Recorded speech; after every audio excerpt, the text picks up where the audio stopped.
بھائی حضرات دیکھیے، میں نظامت کے دوران زیادہ گفتگو اور باتیں کرنے کا عادی نہیں ہوں، لیکن بس 2 منٹ 2 باتیں میں آپ کے سامنے کرنا چاہتا ہوں۔ آپ نے ابھی مرثیہ سماعت کیا ہے اور الحمدللہ ہماری بستی میں کئی سال سے مرثیہ پڑھا بھی آتا ہے اور مرثیہ سنا بھی جاتا ہے، اور خدا سلامت رکھے مرثیہ پڑھنے والوں کو بھی اور مرثیہ سننے والوں کو بھی۔ اور چونکہ جن مرحوم کی اصالِ ثواب کی مجلس ہے، ان کو بھی مرثیوں سے، سوز سے، سلام سے، قصیدوں سے ایک والہانہ عشق تھا۔ تو یہ مرثیہ کی تاریخ کوئی نئی نہیں ہے، بلکہ مرثیہ اس وقت بھی ہوا کرتا تھا کہ جب مجلسوں میں خطیب نہیں ہوتے تھے۔ مرثیے پر مجلس ختم ہو جاتی تھی، گریہ ہو جاتا تھا، مجلس تمام ہو جاتی تھی۔ آپ یہ دیکھیں کہ ایک صلوات پڑھ دیں محمد درجات بلند کرے حضرت میر علی صاحب کے، کہ جنہوں نے اس صنف مرثیہ کوئی بلندی بخشی اور عروج بخشا۔ آپ الحمدللہ جائیں اور مطالعہ کیجئے، پڑھیے کہ اللہ نے حضرت میر علی کو کیسی زبان بخشی تھی اور کتنا درد ان کے لہجے میں تھا۔ آپ جب مطالعہ کریں گے تو میر تقی میر سے لے کر مرزا غالب تک اور فیض سے لے کر فراز تک آپ سب کو پڑھ لیں، لیکن کسی کے لہجے میں اتنا درد نہیں ہے، کسی کے یہاں ایسی زبان نہیں ہے کہ جیسی میر علی صاحب کے یہاں تھی۔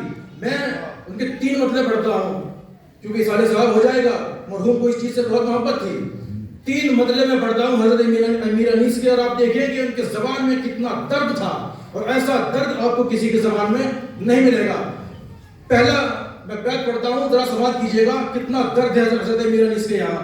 وہ کہتے ہیں کہ عباس مر گئے، علی اکبر جدا ہوا۔ آپ نے پوری کربلا کو ان 2 مصروں میں سمیٹ کر رکھ دیا ہے۔ عباس مر گئے، علی اکبر جدا ہوا، ہم سے کسی نے یہ بھی نہ پوچھا کہ کیا ہوا۔ پوری کربلا کا درد ان 2 مصروں میں حضرت نے رکھا ہے۔ اور دوسرا بیت میں سنانا چاہتا ہوں، جناب مسلم کے چھوٹے چھوٹے بچے ہیں، کوفے کی تنگلیاں ہیں، رات کا وقت ہے، ٹہل رہے ہیں۔ حضرت میر انیس کہتے ہیں کہ غربت میں کوئی چاہنے والا نہیں ہوتا، غربت میں کوئی چاہنے والا نہیں ہوتا، شمع بھی جلاؤ تو اجالا نہیں ہوتا۔ غربت میں کوئی چاہنے والا نہیں ہوتا، شمع بھی جلاؤ تو اجالا نہیں ہوتا۔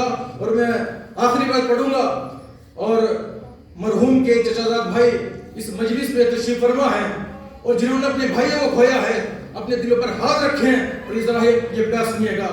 جب امام حسین کو جناب مسلم کی شہادت کی خبر ملی ہے تو حضرت میر انیس کہتے ہیں، عجیب بیعت کہہ دیا خدا یہ قسم، جنہوں نے اپنے بھائیوں کو کھویا ہے، ذرا دل پہ ہاتھ رکھیے اور بیان سنیے گا کہ ملتے ہیں کہاں ساتھ کے کھیلے ہوئے بھائی، ملتے ہیں